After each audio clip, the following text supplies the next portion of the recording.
బాబాసాహెబ్ అంబేద్కర్ గురించి గొప్ప మాటలు మాట్లాడే చంద్రబాబు నాయుడు ఆయన ఆశయాల్ని మాత్రం తుంగలో తొక్కుతున్నారు. రాజ్యాంగ స్ఫూర్తిని ఉల్లంఘిస్తూ ఫిరాయింపుల పర్వానికి తెరదీశారు. దళితులకు మేలు చేస్తున్నామని గొప్పలు చెప్తూ మరోవైపు వారిని వేధిస్తున్నారు. రాజ్యాంగ నిర్మాత డాక్టర్ బాబాసాహెబ్ అంబేద్కర్ జయంతి సందర్భంగా ఆ మహానీయుడి సేవల్ని దేశం యావత్తూ గుర్తు చేసుకుంటున్న సమయం ఇది. రాజ్యాంగ నిర్మాతగా, అణగారిన వర్గాల ప్రతినిధిగా ఆయన ఈ దేశానికి చేసిన సేవ సదా స్మరణీయం. అంబేద్కర్ జయంతి సందర్భంగా ఆంధ్రప్రదేశ్ కొత్త రాజధాని అమ్మబనాయుడు ప్రకటించారు. 125 అడుగుల ఎత్తైన అంబేద్కర్ విగ్రహాన్ని ఆ స్మృతివనంలో ఏర్పాటు చేస్తామని చెప్పడం నిజంగా అభినందనీయమే. అంబేద్కర్ భారీ విగ్రహాన్ని ఏర్పాటు చేస్తామని ప్రకటించిన చంద్రబాబు నిజంగా ఆయన ఆశయాలను అమలు చేస్తున్నారా? రాజ్యాంగాన్ని గౌరవిస్తున్నారా? చంద్రబాబు నాయుడు అనుసరిస్తున్న వ్యవహార శైలి కారణంగా ఈ ప్రశ్నలు ఉత్పన్నమవుతున్నాయి. అంబేద్కర్ విగ్రహాన్ని ఏర్పాటు చేస్తామని చెప్తున్న చంద్రబాబు నాయుడు ఆయన ఆశయాలకు తూట్లు పొడుస్తున్నారు. ఎస్సీ, ఎస్టీ వర్గాలకు కేటాయించిన సప్లా నిధులను వారి అభ్యున్నతికి ఖర్చు చేయకుండా అడ్డుకట్ట వేస్తున్నారు. ఈ మాటలే ఓ ప్రతిపక్షం చెప్తున్నవి కావు. చంద్రబాబు నాయుడు పార్టీ గుర్తుపై చిత్తూరు నుంచి ఎంపీగా గెలిచిన శివప్రసాద్ నోటి వెంట వచ్చినవే. గత సంవత్సరం 2015-16లో సప్లా నిధులు, ఎస్సీ నిధులు ఈ జిల్లా నుంచి 352 కోట్లు ఎస్సీలకు ఉపయోగపడకుండా వెనక్కి పంపించేసిన అవమానకరమైన పరిస్థితి మనకెందుకు వచ్చిందని ఎస్సీలు నన్ను నిలదీస్తా ఉన్నారు. దీనికి నేనేం సమాధానం చెప్పాలని అడుగుతున్నాను. రాజ్యాంగాన్ని ఎలా దెబ్బతీయాలో చంద్రబాబు నాయుడికి బాగా తెలుసని నిరూపించే మరో చర్య ప్రజాప్రతినిధులకు అగౌరవం. ఎన్నికైన ప్రజాప్రతినిధులు ఉన్నా వారి పేరున నియోజకవర్గం అభివృద్ధి నిధులను విడుదల చేయకుండా అవమానించడం, టీడీపీ తరపున పోటీ చేసి ఓడిపోయిన వారి పేరు మీద నియోజకవర్గ అభివృద్ధి నిధులు విడుదల చేస్తూ ఉత్తర్వులు జారీ చేయడం చంద్రబాబుకే చెల్లింది. రాజ్యాంగాన్ని ఇంత అపహాస్యం మరెవరూ చేయరేమో. ఇక అన్నింటికీ పరాకాష్ట ఫిరాయించిన ఎమ్మెల్యేలకు మంత్రి పదవి. ఫిరాయింపు నిరోధక చట్టానికి తూట్లు పొడుస్తూ రాజ్యాంగాన్ని అవమానించారు. ఫిరాయింపులను ప్రోత్సహించడమే తప్పని ఓవైపు ప్రజాస్వామ్యవాదులంతా గగ్గోలు పెడుతుంటే చంద్రబాబు నాయుడు ఓ అడుగు ముందుకేసి పార్టీ ఫిరాయించి వచ్చిన వారికి మంత్రి పదవులు కట్టబెట్టారు. రాజకీయాలన్నాక పార్టీలు రావడం, పార్టీలు మారడం చాలా సహజం. అలా పార్టీ మారి వచ్చిన వారితో రాజీనామా చేయించి వాళ్లతో తిరిగి పోటీ చేయించి గెలిచి వచ్చిన తర్వాత వారికి పదవులిస్తే ఎవరికీ అభ్యంతరం ఉండదు. పార్టీ ఫిరాయింపు నిరోధక చట్టం ప్రకారం పార్టీ మారిన వారు రాజీనామా చేయకపోతే అట్టివారిపై అనర్హత వేటు వేయాలని రాజ్యాంగం చెప్తోంది. కానీ అన్నీ తెలిసిన చంద్రబాబు నాయుడు వాటిని మాత్రం పట్టించుకోకుండా రాజ్యాంగ ధిక్కారానికి పాల్పడుతున్నారు. అంబేద్కర్ను గౌరవించేవారు చేయాల్సిన పనులేనా ఇవి? ఓవైపు అంబేద్కర్ను అవమానిస్తూ మరోవైపు ఆయన భారీ విగ్రహాలు ఏర్పాటు చేస్తామని చెప్తుండటం వెనుక ఔచిత్యమేంటి?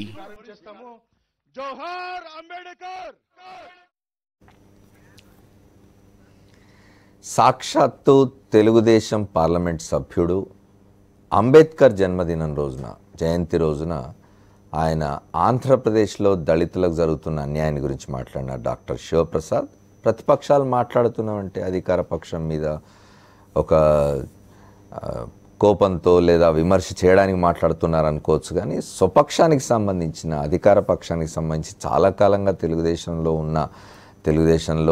అనే వివిధ పదవుల్లో ఉన్న డాక్టర్ శివప్రసాద్ ఇవాళ లోక్సభ సభ్యులుగా ఉన్నారు. ఆయనే మాట్లాడుతున్నారు. నేనేం సమాధానం చెప్పాలి దళితులకు అంటున్నారు. అంబేద్కర్ జయంతి రోజు ఓ పక్క ఆంధ్రప్రదేశ్ ప్రభుత్వం అమరావతిలో 125 అడుగుల విగ్రహాన్ని, అంబేద్కర్ విగ్రహాన్ని స్థాపిస్తామని చెప్తున్న సమయంలోనే శివప్రసాద్ మరో చోట ఈ మాట అన్నారు. దాని గురించి మాట్లాడుకుందాం.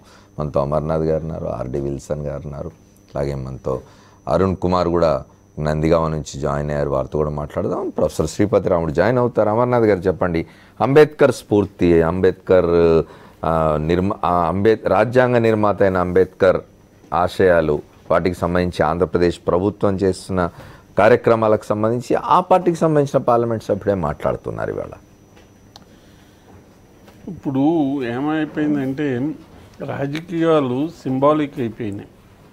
ఏదో సింబల్ చూపించి వాటినేమో మేము అయిపోయింది, మేము చేసేసాం, అంబేద్కర్ విగ్రహాన్ని పెట్టాము అంటే అంబేద్కర్ చాలా గొప్పవాడు అంటే ఆయన ఆశయాల్ని పాటించినట్టే. ఇప్పుడు 125 అడుగుల విగ్రహాన్ని మేము పెడుతున్నాం. అందుకని అంతకన్నా గొప్ప ప్రూఫ్ ఏముంది ఆయన మేము ఫాలో అవుతున్నామని ఒక సింబాలిజం తోటి రాజకీయాలు నడపడానికి ఇప్పుడు రాజకీయ నాయకులు చాలా గట్టి ప్రయత్నాలు చేస్తున్నారు. దాంట్లో ప్రముఖుడు చంద్రబాబు నాయుడు గారు. ఆయన చెప్పేది ఒకటి చేసేది ఒకటి అన్నది ఎవరికైనా అందరికీ ఇప్పుడు ఆయన రాజకీయ జీవితాన్ని గత 30-35 సంవత్సరాలుగా ఫాలో అవుతున్న మాలాంటి వాళ్ళందరికీ తెలిసిందే. ఆయన వాళ్ళ అంబేద్కర్ జయంతి ఉత్సవంలో మాట్లాడుతూ నాకు ఇద్దరు నాకు అంబేద్కర్ స్ఫూర్తి, ఎన్టీఆర్ రామారావు ఆదర్శం అని చాలా గొప్పగా చెప్పారు. చెప్పి దాంతోపాటు 125 అడుగుల విగ్రహాన్ని పెట్టేస్తున్నాను కనుక నాకన్నా అంబేద్కర్ని అభిమానించేవారు లేకపోతే ఆయన్ని అనుసరించేవాళ్ళు లేరని ఒక సింబాలిక్గా చెప్పేసి తర్వాత ఏదైనా చేసేయచ్చు. చేతలు words deeds talk louder than words. అది చంద్రబాబు నాయుడు ఏంటంటే మనం మీడియాను మేనేజ్ చేయగలం, మేము ఏది చెప్పినా సరే ఎంపాటిక్గా చెప్తున్నాము కనుక ప్రజలు మేము చెప్పింది నమ్మేస్తారనే ఒక అపోహలో ఉన్నారు. దానికి పంక్చర్ చేస్తూనే శివప్రసాద్ మాట్లాడింది కనపడుతుంది. శివప్రసాద్ చాలా ఇదివరకు కూడా ఆయన ఇలాంటి మాటలు మాట్లాడారు కానీ ఇవాళ ఒక పర్టికులర్ సబ్జెక్టు మీద, అది కూడా అంబేద్కర్ జయంతి ఉత్సవ సభలో చిత్తూరులో చేసిన కామెంట్లు మాత్రం దేశానికి మన తెలుగుదేశం మిత్రులకి కనువిప్పు కల్పించాలి. ఒక్క జిల్లాలో ఆయన చెప్తున్న దాని ప్రకారం అబౌట్ 350 crores. చిత్తూరు జిల్లాలోనే 352 కోట్ల రూపాయల సప్లాన్ నిధులు 2015-16లో వెనక్కి వెళ్ళిపోయినట్టు. 350 కోట్ల రూపాయలు అంటే అలాట్ చేసి ఖర్చు చేయకుండా ఉంటే ఆటోమేటిక్గా వెనక్కి వచ్చేస్తాయి. అది ఒక ఎగ్జాంపుల్గా చెప్పారు. ఆయన ఇంకొక మాట కూడా అన్నారు, మీరు అది ఇప్పుడు ఎంతమంది ఎంపీలను పంపించినా ఎంతమంది కేంద్ర మంత్రులు మీకు అవకాశం వచ్చినా అగ్రవర్ణాలకి ఇస్తున్నారు కానీ మాకు దళితులకి అసలు అవకాశం ఇవ్వడం లేదని. కేంద్ర తెలుగుదేశానికి సంబంధించి 2 మంత్రులు ఉంటే 2 అగ్రవర్ణాలకు సంబంధించిన వారే. అంటే ఇప్పుడు మంత్రివర్గంలోకి వచ్చేటప్పటికి కొంత సమతుల్యం పాటించవలసిన అవసరం ఉంది కానీ రెండే ఉన్నప్పుడు ఏదో వారికి ఇబ్బందులు ఉంటాయి, చాలా బోర్డులని ఇవి ఉంటాయి. ఇప్పుడు రాజ్యసభకి 2 సీట్లు వస్తే 2 సీట్లు కూడా అగ్రవర్ణాలకి ఇచ్చారు. ఒక పార్టీ మార్చి వాళ్ళ పార్టీలో కూర్చున్న వెంకటేష్కి, రెండోది సుజనా చౌదరి. అంటే దళితుల్ని మెయిన్ స్ట్రీమ్లోకి తీసుకురావాలనుకున్నప్పుడు అందులో సగం ఇవ్వచ్చు కదా. మెయిన్ స్ట్రీమ్లోకి తీసుకురావాలని ఇప్పుడు అంబేద్కర్ విగ్రహం 125 అడుగులది మేము పెట్టేశాక ఇంకేం చేయమంటారు మమ్మల్ని అన్నది యాటిట్యూడ్ అయితే. అంటే అమర్నాథ్ గారు ఇప్పుడు ఏమవుతుందంటే మీరు వాళ్ళని పార్లమెంట్కి ఎన్నుకోవడమే మెయిన్ స్ట్రీమ్లోకి తేవడం అని అనొచ్చు, కానీ అవి రిజర్వేషన్ల కారణంగా వస్తున్నాయి, లేకపోతే అవి కూడా వచ్చేవి కాదేమో. అది ఇప్పుడు మహిళా బిల్లుకి సంబంధించి మహిళలది ఇప్పుడు ఇప్పటి వరకు 33%, 50%, అబౌట్ 50% భాగం జనాభాలో ఉన్నప్పటికీ వారికి ఎంత వస్తుంది పార్లమెంట్లోని 20కి ఇప్పుడు దాటంలే, 10కి 20కి మధ్యన కొంచెం ఇటు అటులు కొనసాగుతుంది. అలాగే దళితులు కూడా అప్పుడు ముందు చూపుతోటి భీమరావ్ అంబేద్కర్ ఆ రోజున ఇన్సిస్ట్ చేసి దాన్ని రాజ్యాంగంలో పెట్టించకపోయి ఉంటే అప్పుడు ఆ రోజుల్లో కొంతమంది కాంగ్రెస్ నాయకులు దాన్ని అపోజ్ చేశారు. డ్రాఫ్టింగ్ కమిటీలో కూడా పెద్ద చర్చ జరిగింది. దీనికి వ్యతిరేకంగా గట్టిగా పోటాడిన వారిలో కమలాపతి త్రిపాఠి ఒకరు. రాజ్యాంగ శాసనసభలో ఆయన డ్రాఫ్టింగ్ కమిటీ మెంబరు. ఆయన గట్టిగా పోటాడాడు, అవసరం లేదు, మేము దళితులని గాంధీకి వారసులం, మేము దళితులకి గాంధీ వారికి ముందుకు తీసుకురావడానికి దళిత ఉత్తరానికి ఆయన కృషి చేశారు. వారికి వారసులు, దీనికి మళ్ళీ రా ఎందుకు, దళితుల్ని మేము కాపాడుకుంటాం, దళితులకి కాపాడడానికే మేము ఉన్నాం, అందుకని అవసరం లేదని చెప్పినా సరే దాన్ని ఇన్సిస్ట్ చేసి అలాంటి వాళ్ళు చాలామంది మాట్లాడారు. ఇప్పుడు రాజ్యాంగ ఆ డిబేట్లో వెనక్కి వెళితే మీకు కనబడతాయి ఇలాంటి ఎగ్జాంపుల్స్ బోల్డ్ అని. దాన్ని అధిగమించి ఆయన రిజర్వేషన్ కల్పించారు. ఆయన ఆ రోజున కల్పించకపోతే ఇవాళ ఎస్సీ ఎస్టీలకి అబౌట్ 22 to 23%, 25%. మన రాష్ట్రంలో కాదు, మొత్తం దేశం మీద మొత్తానికి 23-25% మధ్యన ఉంది. కొన్ని నార్త్ ఈస్ట్ స్టేట్లో తప్పించి అక్కడ ఎస్టీలు ఎక్కువ ఉంటారు, ఎస్సీలు తక్కువ ఉంటారు. అలాంటి స్టేట్లో తప్పించి మొత్తం మీద అయితే across the board about 22 to 25% ఉన్నారు. వాళ్ళకి రిజర్వేషన్ కల్పించకపోయి ఉంటే ఇవాళ 50% ఉన్న మహిళలకి ఎంత రిప్రజెంటేషన్ వస్తుందో ఇవాళ మహిళా బిల్లు విషయంలో ఎంత జరుగుతుందో ఆ బిల్లు రాజ్యాంగంలో అది ఉండకపోతే ఆ రోజున అంబేద్కర్ దూరదృష్టి చూపించకుండా వీళ్ళంతా మాట్లాడుతున్నారు కదా దళిత ఉద్ధరణ గురించి, గాంధీ గారు చెప్పారు కదా, వీళ్ళంతా ఫాలో అవుతారు కదా అనుకునే ఆయన అలసత్వం చేసుంటే ఇవాళ ఇంకా ఘోరమైన పరిస్థితుల్లో ఉండేవారు. రైట్. ఈ నేపథ్యాలన్నింటినీ చూసుకుని ఇప్పుడు చంద్రబాబు నాయుడు మేము చేసేసాం, మేము ఇచ్చాక రాజ్యాంగం అదేమిటి అంటే రాజకీయ నాయకులు ఎట్లా అయిపోతుందంటే వాళ్ళ మాట్లాడింది ఒకటి రేపు జనం మర్చిపోతారులే అన్న స్థితి మాట్లాడేసి వదిలేస్తున్నారు అంతే. ఆ తర్వాత మళ్ళీ దాన్ని ఆచరించారా ఇప్పుడు రాజ్యాంగ స్ఫూర్తి అంబేద్కర్ గొప్పతనం ఏమిటంటే ఆయన రూల్ ఆఫ్ లా అని మన రాజ్యాంగంలో రూల్ ఆఫ్ లాని ఎస్టాబ్లిష్ చేసి వెళ్ళారు. చట్టబద్ధ పాలన. ఇవాళ ఎవ్వరు మన ప్రమాణ స్వీకారం చేసిన మన చట్టబద్ధ పాలన మేము అమలు జరుపుతామని చెయ్యాలి. ఆ చట్టబద్ధ పాలన అంటే చట్టాన్ని ఎవరో చూసుకోవాలి, నాకు సంబంధం లేదు, నా ఇష్టం వచ్చినట్టు నేను చేస్తాను. ఇప్పుడు ఎంత రిడిక్యులస్గా ఉంది అంటే గవర్నర్ గారికి చెప్పారు వాళ్ళు రాజీనామా చేశారని. రాజీనామా చేసి సంవత్సరం అయినా స్పీకర్ వాటిని ఆమోదించరు. ఆయన ఆమోదించకుండా ఆయన స్పీకర్ ఆమోదించకపోతే నేనేం చేయను, నాకేంటి సంబంధం దాంతో? చీఫ్ మినిస్టర్ గా నాకు పెరోగేటివ్ ఉంది కనుక నేను చేస్తున్నానని చెప్పి సార్ మిగతా పెద్దలతో మాట్లాడదాం. ప్రొఫెసర్ శ్రీపతి రాముడు జాయిన్ అయ్యారు మనతో, వారితో కూడా మాట్లాడదాం. సార్ అరుణ్ కుమార్ నార్ వైఎస్ఆర్ కాంగ్రెస్ పార్టీ అధికార ప్రతినిధి నందిగామ నుంచి. అరుణ్ కుమార్ చెప్పండి, నేనేం సమాధానం చెప్పాలి అంటున్నారు పార్లమెంట్ సభ్యులు శివప్రసాద్ అమర్ గారు? సార్ ఈరోజు నిజంగా శివప్రసాద్ గారిని చాలా అభినందించాలి. ఇప్పటికైనా ఆయన కళ్ళు తెరిచి తెలుగుదేశం ప్రభుత్వం ఎస్సీ సబ్ ప్లాన్ని ఎలా దారి మళ్లిస్తుందా అనే విషయాన్ని నలుగురికి చెప్పినందుకు చాలా అభినందించాలి. ఇదే విధంగా శివప్రసాద్ గారు లాగా తెలుగుదేశం పార్టీలో అనేక మంది దళిత ఎమ్మెల్యేలు, దళిత ఎంపీలు కూడా ముక్కుముడిగా బయటకు వచ్చి తెలుగుదేశం ప్రభుత్వం చేస్తున్న దురాచారాలు దుకాంతాలను బయట చెప్పాలి. 127 అడుగుల విగ్రహాన్ని పెడితే దళిత వ్యతిరేకి కాస్త దళిత పక్షపాత ఎవడు? ఎందుకంటే ఈరోజు రాజధాని భూమిలో ఆక్రమించిన దాంట్లో మొదటి స్థానంలో ఉన్న వ్యక్తి చంద్రబాబు నాయుడు. ఈరోజు దళితుల భూమి అసైన్ ల్యాండ్ని భూ సమీకరణని భూ సేకరణ అని చెప్పి అడ్డంగా వాళ్ళని నిర్దాక్షిణ్యంగా రోడ్డు మీద వేసిన ఘనత ఏదైనా ఉందంటే అది చంద్రబాబు నాయుడుది. ఇది ఒక భూ సమీకరణ గురించి కాదు.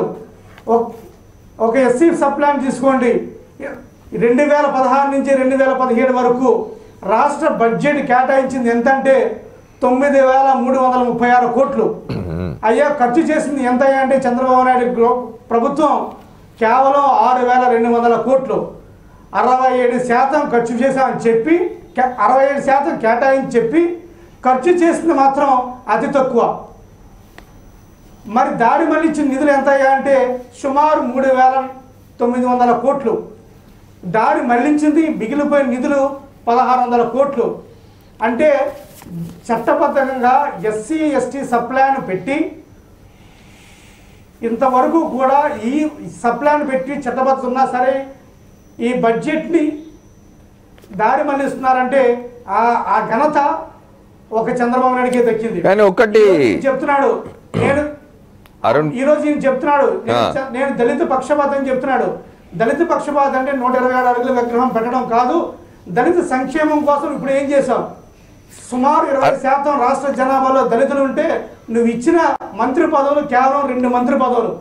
అరుణ్ కుమార్ గారు వీళ్ళు చెప్పే ఏదైనా సరే ఒక రావెల్ కిషోర్ కానీ పీతల సుజాత గారు వీళ్ళు చెప్పింది ఏంటంటే అవినీతిలో కూరుకుపోయారు, మంత్రులు తొలగించారని చెప్తారు. మరి ఇదే చంద్రబాబు నాయుడు ప్రభుత్వంలో ఒక గంటా శ్రీనివాసరావు కావచ్చు, ఒక నారాయణ కావచ్చు, ఒక దేవినేని ఉమా కావచ్చు, వీళ్ళందరూ ఎంతో అవినీతి కోరుకుపోయారని కాగ్ నివేదిక చెప్తుంది.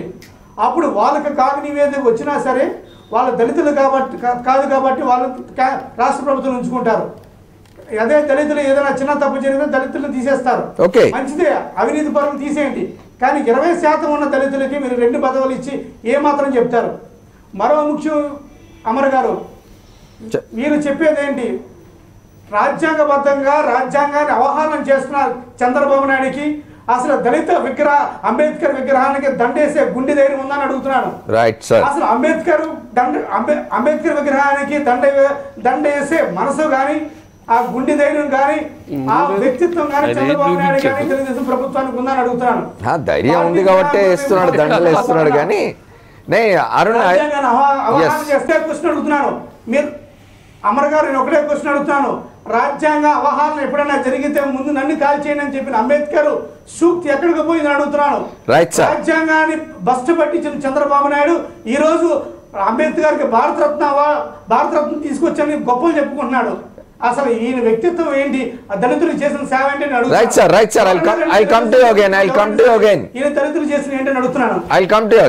ఇవాళ మనం అంబేద్కర్ జయంతి సందర్భంగా ఈ చర్చ చేస్తూ ఉన్నాం. ఏం జరుగుతున్నది? అంబేద్కర్ చెప్పిన అంబేద్కర్ ఆశయాల్ని నిజంగా పాటిస్తున్నారా పాలకులు? అంబేద్కర్ స్ఫూర్తిని ఎంతవరకు వాళ్ళు నిజంగా అమలు చేస్తూ ఉన్నారని మాట్లాడుకుంటున్నాం. మనతో ఆర్డి విల్సన్ గారు ఉన్నారు, అట్లాగే శ్రీపతి రాము ఉన్నారు. శ్రీపతి రాము గారు ఒకటి చెప్పండి. ఇప్పుడు తెలంగాణలో ఒక పంజని అంటే మనం మామూలుగా మొదటి నుంచి కూడా వింటున్నాం, ఈ దళిత్కి సంబంధించిన నిధులు ఏవైతే కేటాయిస్తారో అవి వేరే వాటికి మళ్ళించేస్తూ ఉంటారని. ఇప్పుడు ఎస్సీ సబ్ ప్లాన్ ఉంది. ఎస్సీ సబ్ ప్లాన్ విషయంలో మన రాష్ట్రంలో, ఉమ్మడి రాష్ట్రంలో, అంటే రాష్ట్రం విడిపోయే ముందు ఒక 2-3 సంవత్సరాలు చాలా పెద్ద ఎత్తున పోరాటం జరిగింది. ఎస్సీ సబ్ ప్లాన్ నిధుల్ని మళ్లించకుండా వాటికే అమలు చేయాలనే దాని మీద పెద్ద ఎత్తున పోరాటం జరిగింది. దళిత సంఘాలతో పాటు మేధావులు, ఇతర ప్రజా సంఘాలు వీళ్ళంతా కూడా కలిసి పోరాటం చేసినారు. ఇటీవల కాలంలో తెలంగాణ ప్రభుత్వం నిర్ణయం చేసింది ఎస్సీ సబ్ ప్లాన్ అనేది కాకుండా ఇంకోటి ఏదో తీసుకొచ్చింది. అది ఎట్లా అనిపించింది మీకు? ఇది నిజంగా దళితులకే ఉన్న ఉపయోగపడే విధంగానే ఉన్నాయా ప్రభుత్వాల చర్యలు? ఇప్పుడు ప్రభుత్వాలన్నీ కూడా ఎస్సీ సబ్ ప్లాన్ నిధులను ఎప్పుడు కూడా ప్రాపర్గా యూటిలైజ్ చేయలేదండి ఉమ్మడి రాష్ట్రంలో కూడా. కానీ అది నేరం కదా, చాలా నేరం. అయితే క్వశ్చన్ ఏంటంటే ఉమ్మడి రాష్ట్రంలో మనం చూసాం ఈ నిధుల్ని హుస్సేన్ సాగర్ని ప్రక్షాళన చేయడానికి, బ్యూటిఫికేషన్కి, ఔటర్ రింగ్ రోడ్డుకి మళ్లించిన పరిస్థితులు కూడా మనం చూసామండి. నేనేమంటున్నానంటే తెలంగాణ కానివ్వండి, ఆంధ్రప్రదేశ్ కానివ్వండి, ఎక్కడైనా కానివ్వండి, ఒకటి ఏం జరుగుతుందనంటే ఎస్సీ నిధుల్ని వేరే వాటికి డైవర్ట్ చేయటం అనేది యథావిధిగా క్యాజువల్గా చేసేస్తున్నారు. ఇక్కడ తెలంగాణ విషయం మీరు అడిగారు. తెలంగాణ విషయంలో అలాంటిది ఏమన్నా వస్తుందా అనేది ఇన్సైడ్ ఏముందనేది మనకు తెలియదు. వాళ్ళు మారుస్తున్నామని చెప్పారు. అసలు నేనేమంటున్నానంటే గవర్నమెంట్ 15% వీళ్ళకి ఇవ్వాలి అని చెప్పేసి ఒక రూల్ ఉంది. సప్లాన్ ఎప్పుడు వచ్చిందో అప్పటికి వీళ్ళు ఎంత జనాభా ఉన్నారో అంత బడ్జెట్లో అలొకేషన్ జరగాలని చెప్పారు. కానీ అలాంటి అలొకేషన్ జరిగిందా లేదా? జరిగినప్పుడు ఎవరు బాధ్యులు? ఖర్చు పెట్టకపోవడానికి ఎవరు బాధ్యులు? ఇప్పుడు నోడల్ ఆఫీసర్స్ ఉంటారు. మీరు బడ్జెట్ అలొకేషన్ చేసిన తర్వాత అన్ఫార్చునేట్లీ మన దేశంలో ఏంటంటే పెర్ఫార్మింగ్ బడ్జెట్ లేదు, ఓన్లీ ఆడిటే ఉంటుంది. పెర్ఫార్మెన్స్ బడ్జెట్ మీరు పెట్టకపోతే ఈ ఫలానా రంగానికి ఇంత డబ్బు కేటాయించాము, మరి ఎస్సీ సబ్ ప్లాన్లో ఇన్ని నిధులు కేటాయించాము, ఈ నిధుల్లో ఎంత సాధించాము, ఎంత జరగలేదు, ఎంత వేస్ట్ అయింది, ఎవరైనా సరే స్పెండ్ చేయని వారికి బాధ్యత వహించే విధంగా ఏమన్నా చేశారంటే అది ఎవరో చేయట్లేదండి. ఎందుకనంటే ఆ లూప్ ఒకటి పెట్టుకుంటున్నారు. ఎక్కడో చోట ఒక లూప్ హోల్ పెట్టుకొని మొత్తాన్ని డైవర్ట్ చేసే విధంగా దేశవ్యాప్తంగా జరుగుతుంది. నాకు సంబంధించి ఈ విషయంలో ఏ ప్రభుత్వం కూడా సరిగా న్యాయం జరగలేదండి. అందరూ కూడా అవకాశంగా వాడుకో ఫలానా వాళ్ళు బాగా చేశారని చెప్పడానికి ఎవరైనా గుండెల మీద చేసుకొని చెప్తే నేను సమాధానం చెప్పడానికి సిద్ధంగా ఉన్నా. ఎవ్వరూ చేయలే. కొన్ని గవర్నమెంట్స్ అయితే టోటల్గా ఈ సబ్ ప్లాన్ అనేది టోటల్గా చుట్టి బయట పెట్టేశారు. అలా ఎస్సీలకు ఇవ్వాల్సినటువంటి ఎన్నో ఫండ్స్ని కానివ్వండి, ఎకరం పొలానికి సంబంధించిన అంశాలు కానివ్వండి, ఇంతకుముందు గవర్నమెంట్స్ కూడా అసలు దగ్గరకు కూడా రానివ్వలేదు. దౌర్భాగ్యం ఏంటంటే మనం ఏ ప్లాన్ ఇచ్చినా కూడా దానిలో ఎస్సీలకు ఒక స్పెషల్ కాంపోనెంట్ ఇవ్వాల్సినటువంటి అవసరం ఉంది. మీరు జనరలైజ్ చేసి ఎస్సీలను వదిలేస్తున్నారు అంటే ఎస్సీలకు ఉండేటువంటి స్పిరిట్ డైల్యూట్ అయిపోతుంది. ఏ చట్టమైనా సరే అలా. ఇప్పుడు మనం ఈరోజు మాట్లాడుకుంటే ఈయన గారు ఎస్సీల్లో ఎందుకు ఎవరైనా సరే చూసి ఎస్సీల్లో ఎందుకు పుట్టాలనుకుంటామని చెప్పి అన్న ఈయన గారు. అదేవిధంగా రోహిత్ వేముల కులం గురించి సర్టిఫికెట్ ఆల్రెడీ కలెక్టర్ వెళ్ళి కేంద్రానికి ఇచ్చాడు. ఎస్సీ కమిషన్కి ఇచ్చాడు, అతను ఎస్సీ అని రోహిత్ వేముల అని. తర్వాత కొత్త కమిటీ వేసి అతను ఎస్సీ కాదని చెప్పడంలో ప్రభుత్వ పాత్ర వీళ్ళందరి పాత్రలు ఎంత ఉన్నాయో అక్కడ జనం చర్చించుకుంటున్నారు. నేనేమంటున్నానంటే అసలు హోప్లెస్ కండిషన్స్లో జనం వెళుతున్నప్పుడు విగ్రహం పెట్టండి, మేము సంతోషమే, విగ్రహాలు మేము వ్యతిరేకం కాదు, అంబేద్కర్ గారు లాంటి విగ్రహాలు కావాలనుకుంటున్నాం. కానీ విగ్రహం పెట్టి సింబాలిక్గా పని అయిపోయిందని చెప్పేసి చేతులు దుడిచేసుకునేటువంటి పరిస్థితి. కానీ అంబేద్కర్ స్వయంగా బౌద్ధం తీసుకున్నాడు, బౌద్ధం విగ్రహారాధనకు వ్యతిరేకం. అంటే క్వశ్చన్ ఏంటంటే సార్, విగ్రహాలు అంబేద్కర్ గారు కూడా చెప్పారు. క్వశ్చన్ ఏంటంటే ఒక స్పిరిట్ కోసం అంబేద్కర్ రైట్స్ పెట్టుకుంటున్నారు. అంబేద్కర్ గారు విగ్రహారాధన చేయొద్దని చెప్పారు, కానీ ఇది ఆరాధన ఏం కాదు. ఆరాధన కను పూజ కను ఒక రకమైనటువంటి పొలిటికల్ ఇన్స్పిరేషన్ కోసం విగ్రహాలు పెట్టుకునేది వేరే. అవునులేండి, ఇవాళ రేపట్లో రాజకీయ నాయకులకు పాలాభిషేకాలు జరుగుతూ ఉంటే విగ్రహాలు పెట్టడం తప్పే ఉంటుంది. అందుకోసం ఏమంటున్నానంటే ఇప్పుడు అంబేద్కర్ గారు స్పిరిట్ కానివ్వండి ఇక్కడ ఎక్కడా లేదండి. చెప్పే వాళ్ళందరూ చాలా చెప్తున్నారు. అన్ని పొలిటికల్ పార్టీస్ కోట్ అన్కోట్ అన్ని పొలిటికల్ పార్టీస్ అంబేద్కర్ జయంతి రోజున మేము అంత చేస్తున్నాం ఇంత చేస్తున్నాం అని చెప్పేసి అన్ని చెప్పేస్తున్నారు. ఆ రోజుతో తుడిచేసుకుంటున్నారు. ఎక్కడా హోప్ లేదండి. వాళ్ళని చెప్పానండి, వాళ్ళ మినిస్టర్స్ వాళ్ళ ఎమ్మెల్యేస్ బయటకు వచ్చి ఏం మాట్లాడుతున్నారో తెలిస్తే వాళ్ళకి అసలు నిద్ర బారు. వాళ్ళ ఎమ్మెల్యేలు మాట్లాడుతారు. ఆంధ్రప్రదేశ్ జనాభాలో 20% దళితులు ఉన్నారు. ఆ 20% దళితుల లెక్క ప్రకారం చూసినా 5 మంత్రివర్గం కావాలి, 5 కావాలి. ఏం జరిగింది అనేది ఒకసారి విల్సన్ గారితో కూడా మాట్లాడదాం. షార్ట్ బ్రేక్ తీసుకురావచ్చు మాట. Welcome back to the fourth estate. మనం అంబేద్కర్ ఆశయాల అమలు గురించి మాట్లాడుకుంటున్నాం. విల్సన్ గారు, ఇప్పుడు సప్లాన్ నిధులు మళ్లింపు జరుగుతూ ఉన్నది. దళితులకు అసైన్ చేసిన భూముల్ని మళ్ళీ లాక్కోవడం జరుగుతున్నది. తర్వాత రాజకీయ పదవుల్లో కూడా వాళ్ళకి ఇవ్వాల్సిన నిష్పత్తిలో పదవులు రావడం లేదు. వీటన్నిటిని చూసి అంబేద్కర్ విగ్రహాలు పెడతాం 150 అడుగులు 200 అడుగులు అంటే ఏమనుకోవాలి? ముందుగా నేను ఒక స్మృతి వనాన్ని ఏర్పాటు చేసినందుకు చంద్రబాబు నాయుడు అభినందిస్తున్నానండి. అది ఏర్పాటు చేసినందుకు కదా, ఏర్పాటు చేస్తామన్నందుకు.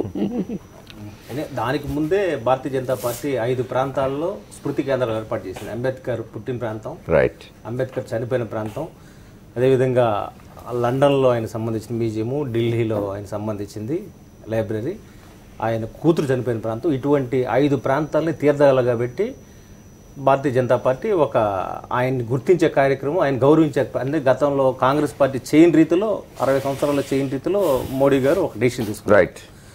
దాంతోపాటు ఒక విప్లవాత్మకమైన డెసిషన్ ఏంటంటే స్టాండప్ ఇండియా అనే ప్రోగ్రాం కింద ₹1 కోటి వరకు ఎలాంటి షూరిటీ లేకుండా 1,46,000 బ్యాంక్స్లో ₹1 కోటి వరకు లోన్ ఇచ్చే కార్యక్రమాన్ని మోడీ గారు తీసుకున్నారు. అది ఇంప్లిమెంట్ అవుతుంది. అన్ని బ్యాంక్స్ కూడా ఖచ్చితంగా ఇవ్వాలనేది కూడా మ్యాండేటు. ఒక ఎస్సీ, ఒక ఎస్టీ, ఒక జనరల్ మహిళ. అయితే దీనికి ముందు రాజశేఖర్ గారి హయాంలో, ఎందుకంటే నేను ప్రత్యక్ష కథనంగా దానికి వచ్చే ముందు ఇప్పుడు మోదీ గారు చేసిన నిర్ణయం దీన్ని బ్యాంకులు ఏ మేరకు అమలు చేస్తూ ఉన్నాయి? నిజంగా అమలు జరుగుతున్నదా? అమలు జరుగుతుంది. ఆ మేరకు అంతమందికి ₹1 కోటి వరకు రుణాలు దొరుకుతున్నాయా? ఎంతమంది లబ్ధిదారులు ఉన్నారు? ఏమన్నా సంఖ్య ఉందా? మన దగ్గర లెక్కలు ఏమన్నా? ఖచ్చితంగా ఇవ్వాలి. 1,46,000 బ్యాంక్స్ లో ఇవ్వాలి. విల్సన్ గారు కరెక్టే, మోదీ గారు మంచి ఆలోచనతో చేసినారు, మంచి దీంతో చేసినారు, సదుద్దేశంతో చేసినారు. కానీ బ్యాంకులు వాటిని ఏ మేరకు అమలు చేస్తూ ఉన్నాయి? ఎందుకంటే దళితుల దగ్గరికి వచ్చేసరికి నిర్ణయాలు జరుగుతాయి, పాలసీ డెసిషన్స్ జరుగుతాయి, కానీ అమలు దగ్గరికి వచ్చేసరికి కింద వాటి నీరు గార్చేస్తుంటారు. నీరు గారుస్తారు కానీ బట్ ప్రాపర్ రికమెండేషన్తో వెళితే ఈ ₹1 కోటి ఖచ్చితంగా ఇస్తారు. ఇది తీసుకున్న వాళ్ళు కూడా నాకు తెలిసిన వాళ్ళు ఉన్నారు.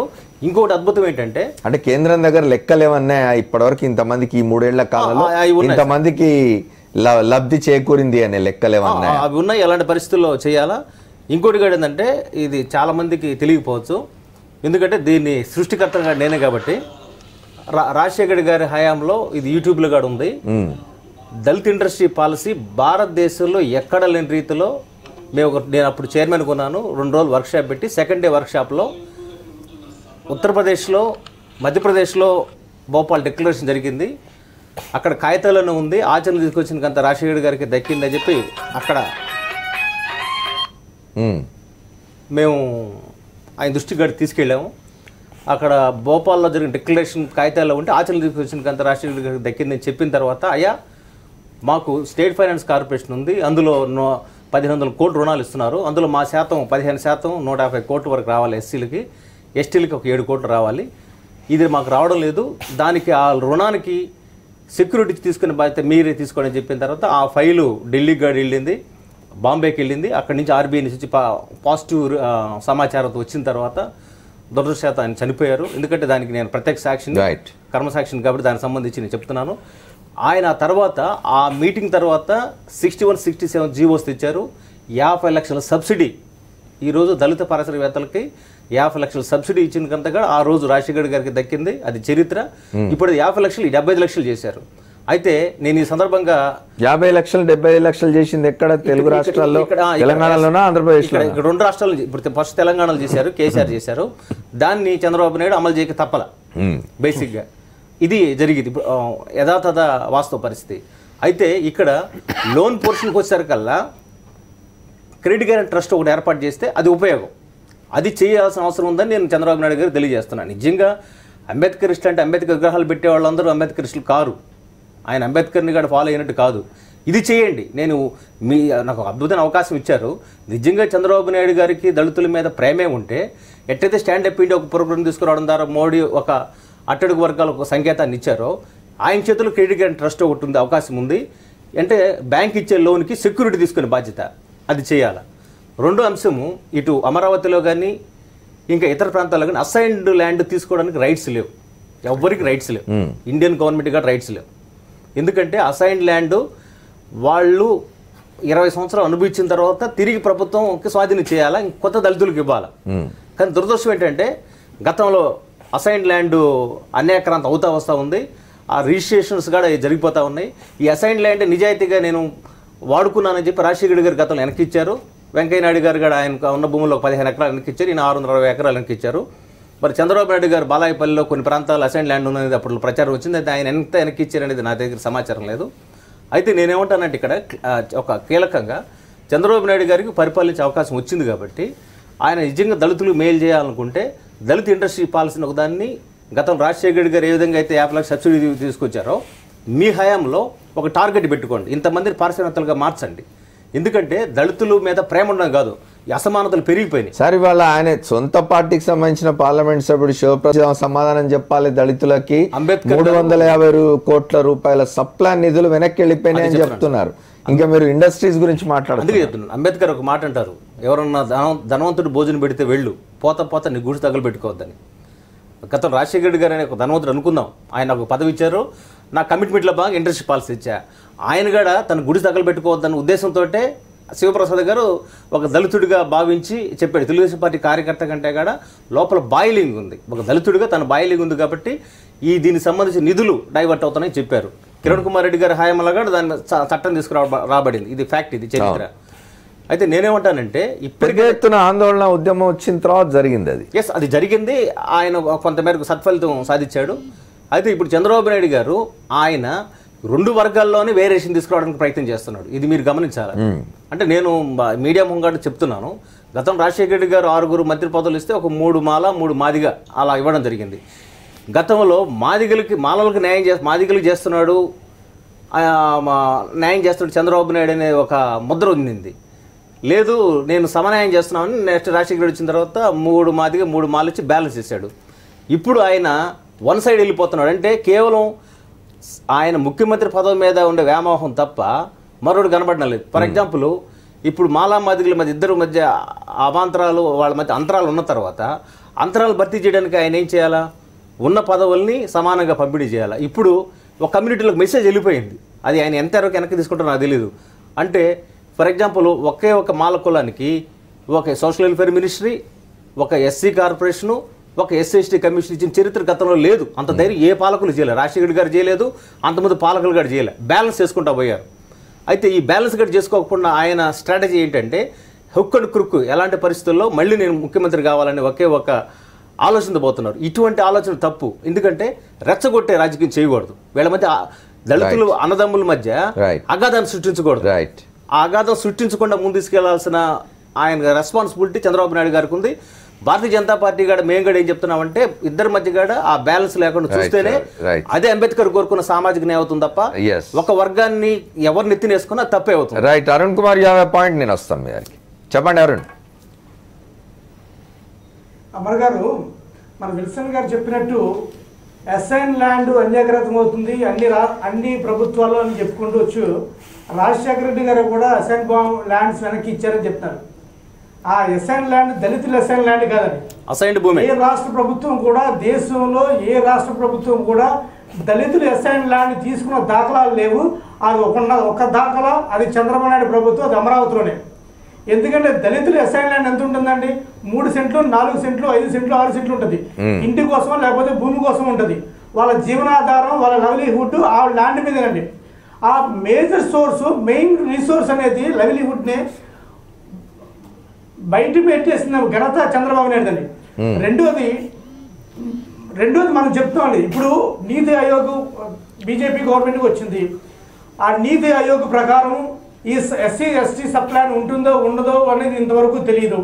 దీనికి తూట్లు పట్టే నీతి ఆయోగ్ ఉంది. ఒక్కసారి కనుక కేంద్ర ప్రభుత్వ నిధులు కానీ రాష్ట్ర ప్రభుత్వ నిధులు కానీ ఎస్సీ సబ్ ప్లాన్స్ ఎలా ఏ విధంగా దారి మళ్ళీ మీకు చెప్పాము. ఇంకొకటి, అసలు ఈ చంద్రబాబు నాయుడు ప్రభుత్వం దళిత వ్యతిరేక, నేను ఎందుకు పదే చెప్తున్నానంటే, రాజ్యాంగాన్ని పరిరక్షించవలసిన చంద్రబాబు నాయుడు ఈరోజు దళితుల్లో ఎవరైనా పుడతారా అని చెప్పినా ఈ చంద్రబాబు నాయుడు ఇంతకుముందు ఎలక్షన్లో మాదిగ కులస్తుల దగ్గరకు వస్తే నేను పెద్ద మాదిగ అవుతానని చెప్పినవాడు అండి. మాలల్లోకి వస్తే నేను పెద్ద మాల అవుతానని చెప్పినవాడు. ఈ రోజు ప్రెసిడెంట్ గారు చెప్పినట్టు ఒక సోషల్ వెల్ఫేర్ కానీ లేకపోతే ఏ కేటగిరీకి ఇచ్చారో అందరికి తెలుసు. రెండోది, అది చాలా అతి ముఖ్యమైనది, ఎస్సీ కాన్స్టిట్యున్సీలోని అది వైఎస్ఆర్ కాంగ్రెస్ పార్టీ ఎమ్మెల్యేలుగా గెలిచిన ఎస్సీ ఎమ్మెల్యేల దగ్గర దానికి ఒక బెస్ట్ ఎగ్జాంపుల్ అండి. సంతనూతలపాడు ఎమ్మెల్యే ఆదివరపు సురేష్, ఆయన ఎమ్మెల్యేగా ఉండి ఆయన డెవలప్మెంట్ నిధుల్ని ఆయన మీద ఓడిపోయిన తెలుగుదేశం అభ్యర్థికి జీవో జారీ చేసే ప్రపంచంలో ఎక్కడా జరగలేదండి. జీవోలో కూడా సంతనూతలపాడు ఎమ్మెల్యే సురేష్ పేరు కాకుండా తెలుగుదేశం పార్టీ నాయకుడి పేరు ఉన్నాయి. ఇంకంతకన్నా ఘోరం ఇంకేముంటుంది. మరో విధంగా మరొక ముఖ్య విషయం అండి, అసలు చంద్రబాబు నాయుడుకి అంబేద్కర్ ఆశయాలకు అనుగుణంగా ఎప్పుడైనా నడుచుకున్నాడా? ఎప్పుడైనా ఓటు బ్యాంక్ రాజకీయాలే చేశాడు తప్ప మాలా మాదిగల మీద వ్యత్యాసం కానీ ఎస్సీ వర్గీకరణ కానీ ఏదైనా ఒక ఓటు బ్యాంక్ కానీ చేశాడు తప్ప నిజమైన సిద్ధశుద్ధి ఉందని అడుగుతున్నాను. మీరు చెప్పిన పాయింట్ తర్వాత ఇది ఒకటే కాదండి, ఒక రోహిత్ వేముల కేసు విషయంలో అన్ని రాజకీయ పార్టీలు, హైదరాబాద్ సెంట్రల్ ఇన్స్టిట్యూట్ అన్ని రాజకీయ పార్టీలు ఏకమైతే ఒక్క తెలుగుదేశం పార్టీ రోహిత్ వేముల కేసులో ఒక్క అడుగు కూడా ముందుకెళ్ళి కనీసం రోహిత్ వేముల కేసు ఏమైందనే చెప్పలేని దుస్థితి చంద్రబాబు నాయుడు ప్రభుత్వం అండి. Sir okay Arun Kumar, we got your point. Telugu Desam party మేనిఫెస్టోలో పెట్టినట్టు Arun, we got your point. దళితులకు ఏమీ చేయలేదు. అరుణ్, బ్యాక్లాగ్ పోస్ట్ ఒక్కడ ఫిల్ చేయలేదు. అరుణ్, వి గాట్ యువర్ కొత్త ఉద్యోగం లేదు. ఎక్కడ దళితులకు ఒక కొత్త ఇల్లు కట్టలేదు. ఇది చంద్రబాబు నాయుడు ప్రభుత్వం చేస్తున్న దళితులకు చేస్తున్న మేలనుకోవాలా?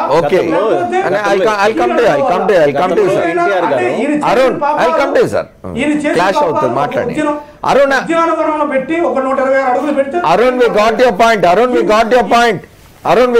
పాయింట్. వెయిట్ అరుణ్, మీరు మాట్లాడింది అర్థమైంది, మీరు రిపీట్ చేస్తున్నారు. ఊరికి దూరంగా ఉండాలి. అరుణ్ ప్లీజ్ వెయిట్, మీరు రిపీట్ చేస్తున్నారు, వెయిట్ చేయండి. ఒకసారి వాళ్ళిద్దరితో మాట్లాడదాం, మళ్ళీ షార్ట్ బ్రేక్ తీసుకొని వస్తాం. Welcome back to the fourth estate. You have a point చెప్పండి. నేనేమంటానంటే, ఇంతకుముందు వారు ఒక మాట అన్నారు, మన అరుణ్ కుమార్, ఈ నీతి ఆయోగ్ సంబంధించి ఒక రెఫరెన్స్ తీసుకొచ్చినారు. BJP government has to answer for that. రాష్ట్రాలకు నిధులు ఇస్తారండి, రాష్ట్రం డిసైడ్ చేస్తుంది. ఇప్పుడు ఫర్ ఎగ్జాంపుల్ సప్లైన్ అంటే వేరేదేం లేదు సార్. మీకు 100 పోల్స్ వేస్తున్నారు ఒక గ్రామంలో, 100 పోల్స్లో 16 పోల్స్ దళిత వాడలు ఇవ్వాలా, 7 పోల్స్ గిరిజన కాలనీలు ఇవ్వాలి, ఇంతే సప్లాన్. అంతకుమించి వేరే రీజనే లేదు. నీతి ఆయోగ్ రాష్ట్రాలకు నిధులు ఇస్తే రాష్ట్రం పంపిణీ చేసే పద్ధతి ఇది. కాబట్టి దాన్ని చట్టం చేయాలి. చట్టం ఉంది, ఆల్రెడీ ఇందిరాగాంధీ తీసుకొచ్చిన చట్టం ఉంది. దాన్ని ఇంప్లిమెంట్ చేయడంలో ముఖ్యమంత్రులు అలసత్వం ఉంది. గతంలో మన మిత్రులు చెప్పినట్టుగా డైవర్ట్ చేశారు. అయితే అలా డైవర్ట్ చేయకుండా కిరణ్ కుమార్ రెడ్డి గారు ఒక ప్రయత్నం చేశారు ఆంధ్రప్రదేశ్ వరకు. అది నాకున్న సమాచారం, పూర్తి సమాచారం. దాని మీద పెద్ద ఎక్సైజ్ జరిగింది, మీకు తమరగడ్డ తెలిసిందే. అయితే ఖచ్చితంగా దళితులకు మేలు చేయాలని ఏ ముఖ్యమంత్రికైనా ఉంటే సప్లాన్ నిధులు అమలు కాకపోతే వాళ్ళ మీద శిక్ష చేయొచ్చు, అధికారుల మీద కూడా శిక్షించవచ్చు, అధికారులు సస్పెండ్ చేయొచ్చు ఆన్ స్పాట్. అది జరగడంలా అధికారుల మీద అట్రాసిటీ కేసు కూడా పెట్టచ్చు. ఇప్పటిదాకా చాలా మంది తెలియదు. సప్లై నిధులు అమలు చేయకపోతే సైలెంట్గా కూర్చోవడం కాదు, సప్లై నిధులు అమలు చేయకపోతే సస్పెండ్ చేసే అధికారమే కాదు, వాళ్ళకి శిక్షించే అధికారం కూడా ప్రభుత్వానికి ఉంది. అంటే దాన్ని ఎక్కడ మనం చేయడం లేదు, ఎందుకంటే అది కూడా అట్రాసిటీ లాంటి చట్టం అయిపోయింది. దాన్ని అది కూడా సరిగా అమలు కావడం లేదనేది మనకు అర్థమవుతా ఉంది కదా.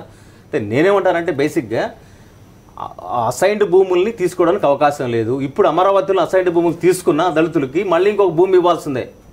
వాళ్ళు ఈ అభివృద్ధి వాళ్ళు కోరుకోవడం లేదు. వాళ్ళు చాలామంది వ్యవసాయ కూలీలుగా ఉన్నారు. వ్యవసాయ కూలీలుగా ఉన్న వాళ్ళకి మళ్ళీ కూలి పోతుంది, వాళ్ళు ఇంకా వేరే ప్రాంతానికి పోలేరు. కాబట్టి న్యాచురల్ వ్యవసాయ కూలీలకైనా లేకపోతే వీళ్ళకైనా రీప్లేస్మెంట్ చేయాలా, ల్యాండ్ రీప్లేస్ చేయాలా. లంక భూముల్లో చాలామంది దళితులు అక్కడ 99 సంవత్సరాల లీజు పేరుతో లంక భూముల్ని వాళ్ళు సాగు చేసుకుంటున్నారు. అక్కడ దళితుల్లో 2 వర్గాలు ఉంటారు, వాళ్ళు చేసుకుంటుంటే వాళ్ళు ఈరోజు ఆ ల్యాండ్స్ పోయిన తర్వాత మళ్ళీ వాళ్ళ పరిస్థితి ఏంటి, వాళ్ళు ఏ ఫ్రేమ్లోకి వస్తారు అది చూసుకోవాలా బాబు గారు. చూసుకొని నిజంగా అంబేద్కర్ మీద ఆయన గౌరవం ఉంటే ముందు దళితులకు ఏం మేలు చేస్తున్నామో ఒకటి చూడాలా, అదే సమయంలో నిధులు పక్కాగా అమలవుతం లేదు చూడాలా. ఇది తప్ప దళితులు విగ్రహాలు, అంబేద్కర్ విగ్రహాలు ఆయన పెట్టకర్లా. ప్రతి ఒక్క భారతదేశంలో ఉండే ప్రతి ఒక్క పౌరుడి గుండెల్లో ఉంటుంది. ముఖ్యంగా అంబేద్కర్కి ఒక దళితులుగా రుణపడింది. ఈ రోజు భూమి మీదకి వచ్చిన ఏ మహిళ అయినా సరే, నా కూతురుతో సహా రుణపడింది అమ్మా నాన్న కాదు అంబేద్కర్కి. ఎందుకంటే అంబేద్కర్ అని పడే వ్యక్తులు అయితే మహిళలకు ఈ దేశంలో హక్కులే లేవు. మరి మహిళా కోడ్ బిల్లు మీద ఆయన చేసిన కృషి, ఆయన ఎందుకు పైకి వచ్చాడని సమాజంలో అందరికీ తెలుసు. నేను ఒక పాయింట్ చేస్తానండి.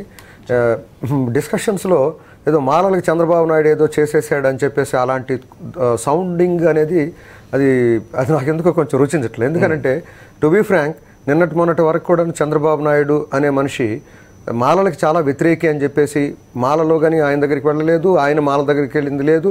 అసలు అది ఒక టోటల్ డివైడ్ ఉంది. ఈ రోజు కూడా ఏదో ఒకళ్ళిద్దరిని ఏదో అట్లా చేసినందువల్ల మాల కమ్యూనిటీకి ఏదో జరుగుతుందనేటువంటి భ్రమంలోకి ఎవరు రాజ్యాంగబద్ధమైన పదవులు ఎస్ఎస్టీ కమిషన్ అన్నా నేను మీకు ఇస్తున్నాను సమాచారం. ఎస్ఎస్టీ కమిషన్ నాకు తెలుసు, నాకు తెలుసు. ఎస్సీ కార్పొరేషన్ గతంలో రాజశేఖర్ గారు చేయలే.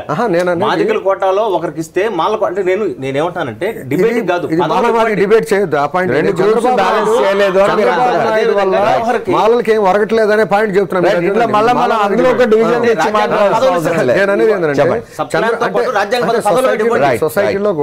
సొసైటీలో కూడా మనం ఒకటి అర్థం చేసుకోవాలి.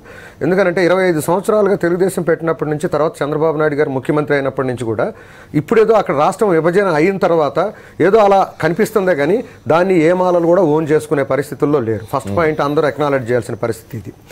రెండోది నేనేమంటున్నానంటే, ఇప్పుడు మీరు అడ్మినిస్ట్రేషన్ అనేది కానీ ఒక కమ్యూనిటీలో కాన్ఫిడెన్స్ నింపటం, దళిత కమ్యూనిటీలో మాలలు కానీ మాదిగలు కానీ వాళ్ళల్లో కాన్ఫిడెన్స్ నింపటం అనే దానికి కేవలం ఆర్థికమైన వనరులో ఇవే కాదండి, అంతకంటే ముఖ్యమైనవి చాలా ఉన్నాయి.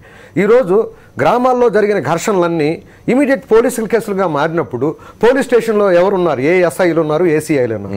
మెయిన్ పోలీస్ స్టేషన్స్ అన్నింటిలో కూడా ఒక కులానికి సంబంధించినటువంటి ఆధిపత్య కులానికి సంబంధించినటువంటి వాళ్ళు పెట్టుకొని మొత్తం వాళ్ళు నడిపిస్తున్నారు. ఇంతకుముందు అక్కడ ఎస్సీ వాళ్ళు సిఐలుగా ఎస్ఐలుగా ఉన్న వాళ్ళందరూ పక్కకి వెళ్ళిపోయారు. ఆల్ ఆఫ్ ఏ సడన్ ఒక కులానికి చెందిన వాళ్ళందరూ అక్కడికి వస్తున్నారు. మీరు అడ్మినిస్ట్రేషన్లో ఎక్కడికైనా వెళ్తే ఈ సామాజిక వర్గాలకి, ఈ వర్గాలకి నష్టం జరిగే పరిస్థితిలో కనిపిస్తాం. ఎక్కడ మీరు ఇది చేస్తున్నారు? ఇంకొకటి, విల్సన్ గారు ఇందాక ఒక మాట చెప్పారు, వాళ్ళు ఆర్థిక వ్యవహారాలు చాలా మంచిగా చేసామని. మంచిది, కానీ ఇప్పుడున్న పరిస్థితి ఏంటి? ఎస్సీ ఎస్టీలకి ఏపీఐఏసీలో ల్యాండ్స్ ఇచ్చారు. ఆ ల్యాండ్స్ ఇచ్చిన తర్వాత వాళ్ళకి ఇంత కట్టమన్నారు, 1/4 కట్టమన్నారు.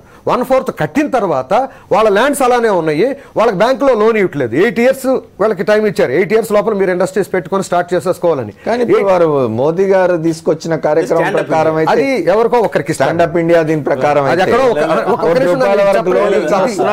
లభించాలి కదా. ఇది అది వేరు sir. Let us not confuse with that. నేనేమంటున్నానంటే అది కొన్ని బ్యాంక్స్కి ఇచ్చారు. ఒక్కొక్క టౌన్లో 2 బ్యాంక్స్కో 3 బ్యాంక్స్కో ఎన్నో బ్యాంక్స్కో ఇచ్చారు. ఇక్కడ మీకు ఏపీఐఏసీ అలాట్ చేసిన చోట ఎక్కువ మంది ఎస్సీలకి ల్యాండ్స్ ఇచ్చారు.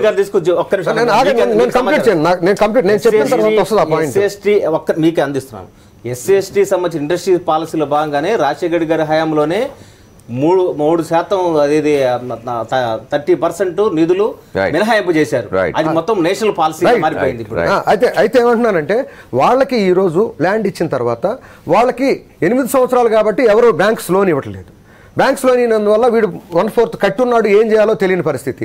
అవతల వడ్డీ పెంచుతున్నారు దీని మీద. ఎంత అయితే మీకు అలాట్ చేశారో ల్యాండ్ అంత దళిత్స్ వడ్డీ కట్టాల్సిన పరిస్థితి వస్తుంది. చంద్రబాబు నాయుడు కానీ ఎవరు కానీ మరి వాళ్ళకి పావలా వడ్డీ ఇస్తామని చెప్పి ఎవరో ప్రామిస్ చేయలేదు. పెద్ద పెద్ద వాళ్ళకి చాలా ఇండస్ట్రీలకి మీరు పెద్ద పెద్ద సబ్సిడీస్ ఇస్తారు, వీళ్ళకి పావలా వడ్డీ ఇస్తామని ఇస్తున్నారు, లోన్స్ ఇస్తున్నారు, లోన్స్ ఎగ్గొట్టే వెసులుబాటు కల్పిస్తున్నారు, ఎగ్గొట్టి విదేశాలకు వెళ్ళే లోన్లు ఇప్పించండి, వీళ్ళకి లోన్లు ఇప్పించండి. బ్యాంక్స్ లోన్లు ఇవ్వట్లేదు, వీళ్ళకి బ్యాంక్స్ లోన్లు ఇవ్వట్లేదు. ఇంకొక పాయింట్, ఇంకొక ఇంపార్టెంట్ అండి, ఎస్సీలకి ఉద్యోగాలు అనేవి చాలా ఇంపార్టెంట్. ఎందుకంటే భూములు ఇవేవి లేవు. గ్రూప్ 2 జరిగితే దానిలో ఎస్సీలకి రిజర్వేషన్, ఎస్సీ ఎస్టీ బీసీలకి వీళ్ళందరికీ రిజర్వేషన్లు కూడా అమలు చేయట్లేదు ఈ గవర్నమెంట్ లో. మరి ఎక్కడ ఎస్సీలకి న్యాయం జరుగుతుంది? బొమ్మ వేసినంత మాత్రాన సరిపోతుందా? నేనేమంటానంటే స్పష్టంగా ప్రభుత్వంలో ఉండే పథకాలు మొత్తం సరిపోతాయి అనడం లేదు. ప్రభుత్వంలో కేంద్రం ఒక పథకం తీసుకొచ్చింది, గతంలో రాజశేఖర్ గారు ఒక పథకం తీసుకొచ్చారు. ఇది దాన్ని విధి లేని పరిస్థితుల్లోనూ ఇష్టం లేక అమలు చేసుకుంటూ పోయారు. రోసే గారు కూడా ఒక కామెంట్ చేశారు, 50 లక్షల సబ్సిడీ రాజశేఖర రెడ్డి గారికి బ్రెయిన్ లేదన్నాడు ఆయన డైరెక్ట్గా. మారెప్ప అనే ఒక మంత్రితో నేను వాస్తవం చెప్తున్నా, అంటే నేను ఫ్రేమ్లో ఉన్నాను కాబట్టి చెప్తున్నాను రాయుడు గారికి. నేనేమంటానంటే విమర్శించట్లా, మీరు మంచి పని చేశారు కానీ ఇక్కడ కంటిన్యూ చేయట్లేదు అంటున్నాను, మిమ్మల్ని సపోర్ట్ చేస్తూ. అదేనన్నా నేనేమంటానంటే భూమి పరిశ్రమ పెట్టిన తర్వాత భూమి తీసుకుంటారు, అది ఏపీఐసీసీలో నిబంధనలు భాగంగా వస్తుంది. లోన్ వచ్చిన తర్వాతనే భూమి తీసుకోవడం ఉపయోగం ఉంటుంది తప్ప లోన్ రాకుండా భూమి తీసుకోవడం కూడా ఉపయోగం ఉండదు. నెంబర్ 2, నిజంగా నేను అంటున్నాను, నేను భారతీయ జనతా పార్టీ ప్రతినిధిగా చెప్తున్నాను, ఒక ప్రభుత్వ ఉద్యోగాల్లో కాదు ప్రైవేట్ రంగంలో కూడా రిజర్వేషన్లు కల్పించడం కూడా కేంద్ర ప్రభుత్వం కూడా బాధ్యత తీసుకోవాలని కోరుతున్నాను. చంద్రబాబు నాయుడు గారికి ఇప్పుడు మిత్రుడు అన్నట్టుగా మాలామాదిగలు వేరియేషన్ గురించి కాదు, అందరూ ఒకటే, అనిశ్వేతలోను అంటరాంతలు అందరూ ఒకటే, వాళ్ళ ఫీల్ రాకూడదు. అన్ని ఓట్లే అది ఎప్పుడో తీసుకొచ్చాడు చంద్రబాబు నాయుడు 20 సంవత్సరాల క్రితం. అంతకంటే మాదిగల ఓట్ల కోసం స్ట్రాటజీ నడిపాడు. ఇప్పుడు మాలల ఓట్ల కోసం స్ట్రాటజీ. నేను పెద్ద మాదిగ అన్న వ్యక్తి ఈ రోజు గెలిచిన తర్వాత మాదిగలు వదిలేశాడు. అది మాదిగలోకి వెళ్ళింది సమాచారం, దాన్ని మాత్రం మారుతున్నాను నేను. వెళ్ళిన తర్వాత కరెక్ట్ విల్సన్ గారు ఇప్పుడు 3 పదవులు ఒకే సామాజిక వర్గం ఇచ్చిన తర్వాత చంద్రబాబు నాయుడు రేపు మేము ఎస్సీ వర్గీకరణ చేసినా ఇప్పుడు ఖచ్చితంగా చంద్రబాబు నాయుడు మీద మాకు ఒక వ్యతిరేకత అనేది ఆ కమ్యూనిటీలో జనరేట్ అవుతుంది. అది మంచి పని కాదు, అది అంబేద్కర్ విధానం కాదు. చాలా వివరాలు అంబేద్కర్ కోరుకుంది కూడా సామాజిక న్యాయం, అన్ని వర్గాలకి అన్ని కులాలకి సామాజిక న్యాయం ఇవ్వడమే అంబేద్కర్ ఆలోచన విధానం. ఏ ఒక్కరు కాదు, మాలలు మాదిగలు ప్రేమించాలి, మాదిగలు బైండ్లు ప్రేమించాలి, బైండ్లు మోచిని ప్రేమించాలి, మోచి బుడజంగాలు ప్రేమించాలి. ఇది కుల వ్యవస్థలో మనం కోరుకుంటుంది. రైట్. అరుణ్ ఏమైనా పాయింట్ ఉందా ఇది? అమర్ గారు, రాజశేఖర రెడ్డి గారి ప్రభుత్వంలో ప్రతి దళితుడిని కోటీశ్వరం చేస్తాం, ప్రతి దళితుడిని పారిశ్రామికవేత్త చేస్తామని చెప్పారు రాజశేఖర రెడ్డి గారు. దానికి డిక్కీ అనే సంస్థను స్థాపించిన వ్యక్తి రాజశేఖర రెడ్డి గారు. డిక్కీకి ఆయన సంబంధం లేదు, కేంద్రం కేంద్ర స్థాయిలో జరిగింది. అది కేంద్ర ప్రభుత్వ పథకమే, కానీ పథకం కాదు. డిక్కీ అనే సంస్థ ఒక ప్రైవేట్ సంస్థ. రెండోది 1976లో సప్లాన్ వస్తే 2004 వరకు చట్టబద్ధత లేదండి సప్లాన్కి. 2004లో చట్టబద్ధత చేసిన రాజశేఖర రెడ్డి గారు. మర్చిపోకూడదు. నా కన్సర్న్ ఏంటంటే, మా పార్టీ కన్సర్న్ ఏంటంటే, మోడీ గారి ప్రభుత్వం ప్రణాళిక సంఘాన్ని ఎత్తివేసింది, నీతి ఆయోగ్ ప్రవేశపెట్టింది. నీతి ఆయోగ్లో ప్రణాళికేతర వ్యయాలు, బడ్జెట్లు రకరకాల పేర్లతో పిలువబడుతున్నాయి. దానికి తగ్గట్టు ఎస్సీ సప్లాన్, రాష్ట్రంలో ఎస్సీ సప్లాన్ అనేది చంద్రబాబు నాయుడు ప్రభుత్వం పేరు మార్చేసింది. ఎస్టీ సుస్థిర సమీకృత అభివృద్ధి పథకాన్ని పెట్టింది.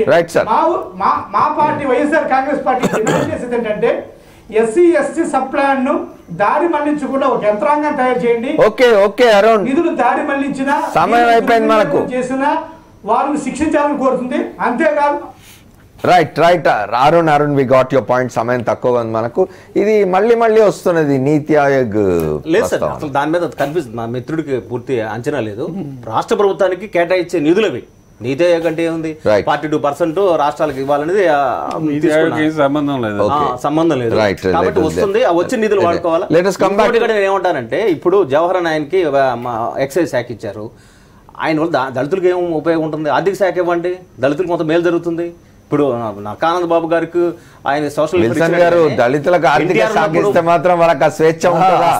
ఆర్థిక శాఖ మంత్రి దళితులకు ఎక్కువ డబ్బులు ఇచ్చే స్వేచ్ఛ ఆయనకు ఉంటుందా? పొలిటికల్ ఇది. మళ్ళీ అమర్నాథ్ గారు ఇవాళ సాక్షాత్కు అధికార పక్షానికి సంబంధించిన పార్లమెంట్ సభ్యుడే ఓపెన్ గా వచ్చి అంబేద్కర్ జయంతి నాడు మాట్లాడినాడు. ఇప్పుడు మొత్తం ఈ ఎంత బాయిల్ డౌన్ అవుతుందంటే, అక్కడ నరేంద్ర మోడీ చెప్పినా, ఇటు చంద్రబాబు చెప్పినా కేసీఆర్ చెప్పినా ఎవరు చెప్పినా చేస్తామని చెప్పడమే కానీ చేయడం లేదు. ఇవాళ మిత్రులు చెప్తున్నారు 1 కోటి రూపాయలు ఇచ్చేస్తున్నారు 1,40,000 బ్రాంచుల్లో, ప్రతి బ్రాంచ్కి 3 తప్పున. అంటే ఎంతమందికి వచ్చి ఉండాలి ఈ 3 సంవత్సరాల్లో? ఇవన్నీ అమలు కావడం లేదు. స్టాండప్ ఇండియాని, మేక్ ఇన్ ఇండియా కూడా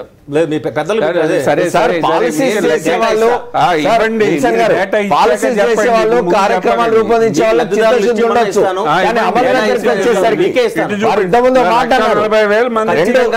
వర్గాల మధ్య కొట్లాట జరిగితే పోలీస్ స్టేషన్ ఏ వర్గం వాడు అనేది. ఇప్పుడు మీరున్నారు కదా, రేపు మీరు ఒక బ్యాంక్ వెళ్ళండి, నేషనల్ బ్యాంక్ వెళ్ళి, Andhra bank, state bank of ఇండియాకి వెళ్ళండి, 3కి మీరు లోన్ ఇచ్చారు లేదా కనుక్కోండి. ఏ మేనేజర్ ఇవ్వకపోతే నాకు కాల్ చేయండి. నరేంద్ర మోడీ గారు కూడా అదే చెప్తుంటారు, నాకు కాల్ చేయండి నేను చేస్తానని. ఇవన్నీ అయ్యే పనులు కాదు. కానీ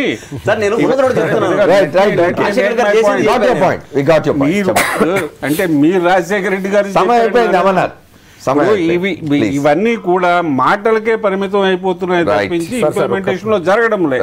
దానికి జరగడానికి గట్టి కృషి జరగాలి. దానికి సివిల్ సొసైటీ, అపోజిషన్ పార్టీస్, ఈ దళిత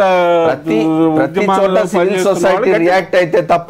లాస్ట్ 1 వర్డ్ చెప్తాను సార్. ఆయనకి ముందు అంబేద్కర్ ఒక మాట అంటాడు, నేను ఒక గుడారాన్ని పెట్టి ఇట్టాళ్ళలాగున్నాను, నేను కూలిపోతే నా జాతి పరిస్థితి ఏంటి, నా వాళ్ళు డాక్టర్, ఇంజనీర్, కలెక్టర్లు అవుతున్నారు కదా, తమ జాతిని పట్టించుకోవడం లేదని ఆయన కన్నీళ్ళు పెట్టుకున్న సందర్భం. కాబట్టి ప్రతి దళితుడు ఈ సందర్భంగా ఒక ప్రతిజ్ఞ చేయాలి. కనీసం ఒక దళితుడు ఎడ్యుకేటెడ్ 3 అడాప్షన్ చేసుకొని చదివించే బాధ్యత తీసుకోవాలి. ఇంటర్నల్గా చాలా జరుగుతూనే ఉన్నాయి. కానీ నేనేమంటానంటే ముందు గవర్నమెంట్ దగ్గర గురించి మాట్లాడుతున్నాం కాబట్టి ప్రభుత్వాలు ఈరోజు మంత్రులు ఎవరికి ఇస్తున్నారంటే దళితులు ఎవరైతే మాట్లాడకుండా ఉంటారో, ఎవరైతే సైలెంట్గా ఉంటారో, అసలు వాళ్ళు ఉన్నారని వాళ్ళకే ఇస్తారు. మీరు దాన్ని ఫస్ట్ కంట్రోల్ చేయండి. ఆత్మగౌరవం దళితుల సమస్య, ఆర్థిక సమస్య కంటే కూడా మమ్మల్ని ముందు ఆత్మగౌరవంతో బ్రతకనివ్వండి, మా సమస్యలను మాట్లాడనివ్వండి.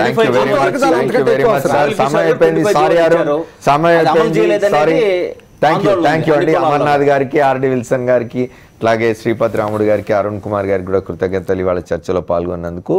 అంబేద్కర్ లాంటి మహానుభావుల జయంతులు, వర్ధంతులు జరపడం కాదు, విగ్రహాలు పెట్టి ఊరుకోవడం కాదు, నిజంగా వారి ఆశయాల్ని అమలు పరిచినాడే ప్రభుత్వాలకు చిత్తశుద్ధి ఉందని అనుకుంటాం. ఇవాళ నిజానికి అధికార పక్షాలు ఎంతసేపు తాయిలాలు చూపిస్తున్నాయి తప్ప అమలు దగ్గరికి వచ్చేసరికి మాత్రం దళితులకు ఏమాత్రం ఇది జరుగుతున్నట్టుగా కనిపించడం లేదు. ఇది వాళ్ళ 4th ఎస్టేట్. మళ్ళీ సోమవారం నాటి 4th ఎస్టేట్లో కలుద్దాం. Stay tune to Sakshi. This is Amar signing out.